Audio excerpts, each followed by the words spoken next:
Assalamualaikum warahmatullahi wabarakatuh. Bismillahirrahmanirrahim. Alhamdulillahirabbil alamin wa bihi nasta'inu ala umuri dunya waddin. Assalatu wassalamu ala asyrafil anbiya'i wal mursalin sayyidina wa maulana Muhammadin wa ala alihi wa ashabihi ajma'in. Wala haula wala quwata illa billahil aliyyil azim. Subhanaka la ilma lana illa ma 'allamtana innaka antal alimul hakim. Rabbi shrah li sadri wa yassir li amri wahlul 'uqdatam min lisani yafqahu qawli. Allahumma faqihna fid din wa 'allimna at-ta'wil. Amma ba'du.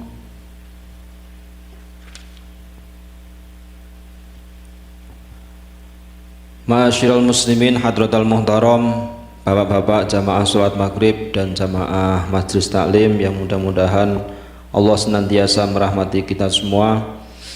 Alhamdulillah, pada kesempatan yang bahagia, yang mulia dan berkah ini kita semua masih dilimpahi nikmat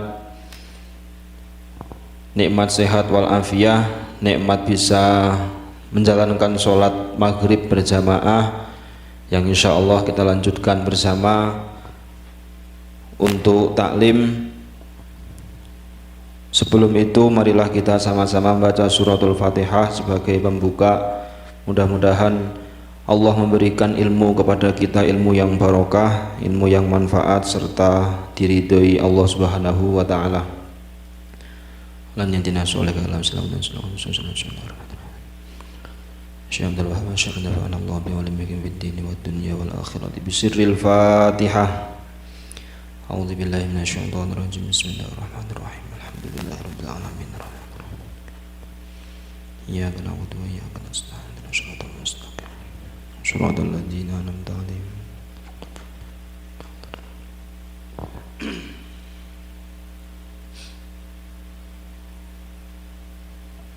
Bismillahirrahmanirrahim. Qala al-mu'allifu rahimahullah wa nafa'ana bihi wa bi ulumihi wa ahda 'alaina min barakatihi amin ya rabbal alamin.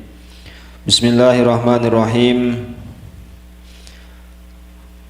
Kita meneruskan taklim kita kitab Wasiyatul Mustafa, yaitu pada bab tentang hifdzul lisan atau menjaga lisan. Bahwa kita semua ini dikaruniai oleh Allah, termasuk karunia besar adalah lisan.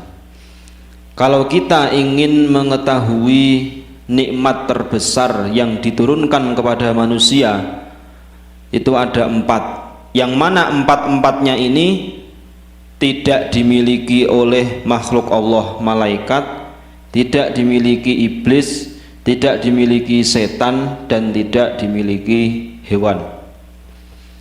Malaikat diberikan diciptakan oleh Allah, diberikan akal, tetapi tidak diberi nafsu. Maka malaikat ini tugasnya hanya tunduk beribadah kepada Allah Subhanahu wa taala. Hewan itu tidak diberi anugerah berupa akal, tapi hanya berupa nafsu. Maka hewan itu kalau pengen kawin tinggal kawin aja, kalau pengen makan kenyang tinggal makan kenyang aja. Begitu juga setan itu hanya diberikan hawa nafsu. Maka setan itu sukanya mendorong manusia untuk berbuat maksiat. Tapi manusia itu diberikan anugerah oleh Allah 4 hal, 4 permata. Yang pertama adalah akal, yang kedua agama, yang ketiga rasa malu, yang keempat amal soleh. Amal soleh ini bisa muncul ketika seseorang ini pertama memiliki akal. Orang yang memiliki akal, orang tersebut tentunya akal waras, akal yang sehat. Tentunya orang tersebut ini mampu untuk mempelajari agama. Agama adalah norma-norma atau nilai-nilai yang diberikan oleh Allah kepada manusia untuk menata kehidupannya. Dan dalam kehidupan orang yang beragama ini bisa menimbulkan atau bisa mengakibatkan amal soleh, yang mana akal dan agama tadi itu didasari dengan pengendali yaitu yaitu rasa malu. Maka setelah akal, agama dan rasa malu timbullah yang namanya amal soleh. Amal soleh itu amal yang baik, yang pantas, yang layak menurut syariat Islam atau menurut agama. Di antara anugerah Allah yang lain adalah lisan. Maka kita diberikan lisan ini, kita harus benar-benar bisa menjaga lisan kita. Sekali kita ngucap tidak akan bisa kembali, tidak akan bisa diulangi, tetapi yang bisa hanyalah diralat. Andai kata kita melakukan salah dalam berucap, maka Nabi Muhammad SAW dalam hadis sahih beliau bersabda, "Man kana yu'minu billahi wal yaumil akhir falyaqul khairan aw liyasmut." Barang siapa yang mengaku iman kepada Allah dan iman kepada hari akhir, maka falyaqul khairan, kalau berucap itu ucapkan yang khairon, yaitu ucapan yang baik. Kalau tidak mampu berkata baik, berucap baik, maka auliyasmut, lebih baik diam. Nah, itu adalah sabda Nabi mengingatkan kepada kita agar memiliki kehati-hatian dalam berucap. Bismillahirrahmanirrahim. Qala alaihi salatu wassalam, la tu'iru ahadan bima fihi fama min lahmin illa wa fihi azmun wala kafaratun lil ghibati hatta yastahilluhu aw yastaghfiru lahu. Qala alaihi salatu wassalam. Seringkali kita mendengarkan itu qala Rasulullah sallallahu alaihi wasallam. Sallallahu alaihi wasallam ini bisa diganti dengan alaihi salatu wassalam. Alaihi salatu wassalam ini hanya khusus untuk baginda Nabi Muhammad sallallahu alaihi wasallam. Selain baginda Nabi Muhammad itu pakainya alaihi salam. Khusus untuk baginda Nabi Muhammad pakainya sallallahu alaihi wasallam atau alaihi salatu wassalam. Baginda Nabi bersabda, la tu'iru ahadan bima fihi fama min lahmin illa wa fihi admun. Bahwa janganlah kalian mencaci maki seseorang sebab apa yang ada pada diri orang tersebut. Fama min lahmin illa wa fihi azmun. Sebab tiada daging yang tidak bertulang. Setiap daging pasti di situ ada tulangnya. Wala kafaratun lil ghibati hatta yastahilluhu.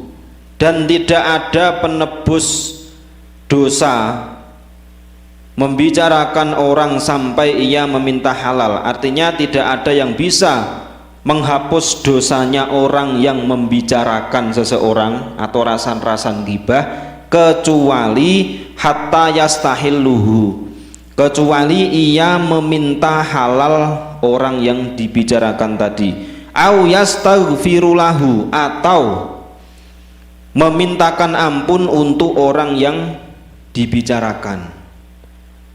Artinya kita diberi lisan ini jangan dipakai untuk mencaci maki pada seseorang yang mana di dalamnya ini terdapat suatu keburukan menurut mata kita. Setiap orang pasti memiliki yang namanya sifat buruk. Tapi yang perlu kita ketahui adalah jangan melihat orang ini hanya sisi buruknya saja, tapi lihatlah dari sisi baiknya. Seperti yang kita bahas kemarin bahwa Imam Hanafi itu diberi kemuliaan berupa nikmat ilmu batin. Ilmu bisa membaca perilaku manusia. yang mana suatu ketika Imam Hanafi melihat seseorang yang habis wudhu, air yang menetes ini adalah terlihat air kotor. Dan ketika beliau melihat sisa air yang ada di ember atau bak air tadi itu, yang beliau lihat adalah kotoran-kotoran dosa. Dari situ akhirnya beliau beristihad bahwa air mustakmal yang sudah dipakai itu hukumnya tidak bisa mensucikan. Suci tapi tidak bisa mensucikan. Jadi bedakan antara air suci sama mensucikan.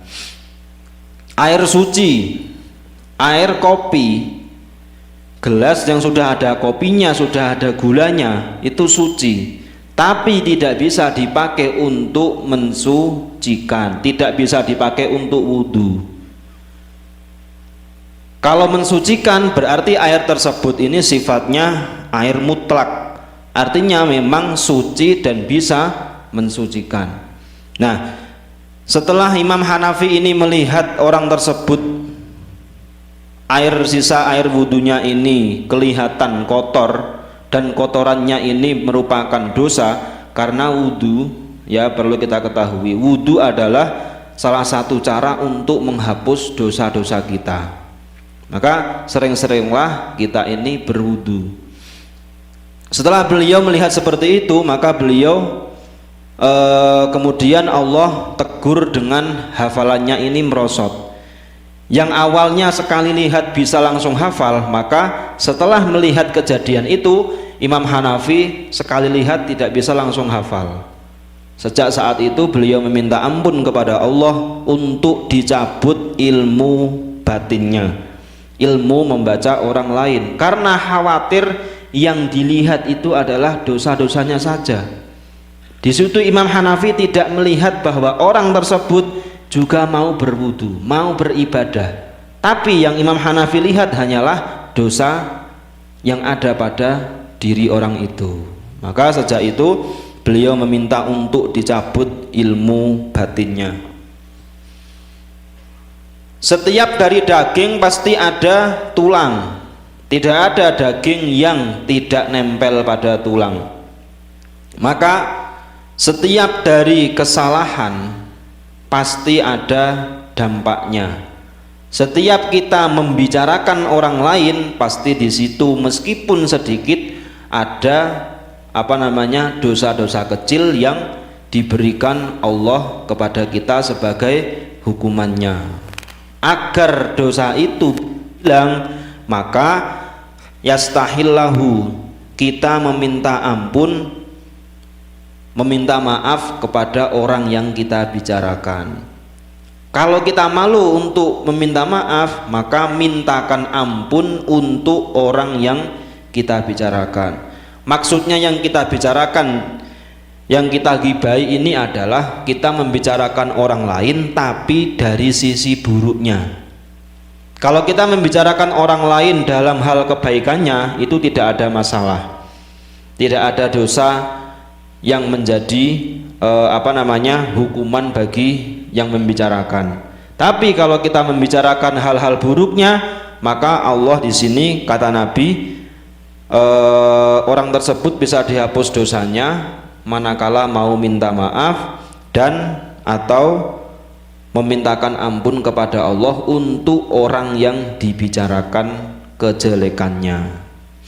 Itu kata baginda Nabi. Ya Aliyu ma khalaqallahu fil insani afdalu minal lisan. Maka ada satu hadis yang mengatakan al muslimuna. Siapa sih orang-orang muslim itu? Al muslimuna man salimal muslimuna min lisanihi wa yadihi. Orang muslim adalah orang yang bisa memberikan keselamatan orang lain dari mulut dan tangan kita. Kalau saya dikatakan sebagai muslim, maka orang-orang yang ada di sekitar saya jangan sampai kena dampak dari mulut saya dan tangan saya. Itulah yang disebut sebagai muslim. Al muslimuna man salimal muslimuna min lisanihi wa yafdihi. Ya Aliyu ma khalaqallahu fil insani afdalu minal lisani yadkhulul jannata au yadkhulun nara fasjunhu fa innahu kalbun akur. Ya Aliyu, wahai Ali, ma khalaqallahu fil insani. Nah, ma khalaqallah, ma-nya ini dinamakan manafi. Jadi kalau dalam ilmu gramatika Arab itu ada ma yang dimaknai sebagai sesuatu atau perkara, ada juga yang dimaknai sebagai tidak. Seperti yang kita bahas minggu lalu, yaitu ada ayat liyakulu min samarihi wa ma amilathu. Wa ma amilathu kalau diartikan sebagai ma yang berarti apa saja, berarti wa ma amilathu, dan apa-apa yang dikerjakan oleh tangan manusia. Kalau diartikan sebagai nafi, maka wa ma amilathu, dan yang tidak dikerjakan tangan manusia. Itu bedanya manafi sama ma mausul. Ma khalaqallahu fil insani afdalu minal lisan. Allah tidak menciptakan sesuatu dalam diri manusia sebaik lisan. Jadi dalam diri kita, lisan adalah salah satu ciptaan Allah yang paling baik dalam jasad kita. Yadkhulul jannata au yadkhulun naro. Tapi dari lisan itu bisa menimbulkan yadkhulul jannata, mudah masuk neraka, masuk surga, au yadkhulun naro, atau mudah masuk neraka. Sebab lisan kita. Maka pinter-pinterlah kita dalam menjaga lisan kita. Fasjunhu fa innahu kalbun akurun. Fasjunhu, maka kalau dalam bahasa Jawa itu cancang. Maka cancanglah atau kekanglah lisan itu. Fa innahu kalbun akurun. Sesungguhnya lisan kalau tidak dijaga dengan baik, kalau tidak dicancang atau dikekang dengan baik, maka lisan itu adalah seperti kalbun akur, yaitu anjing yang liar.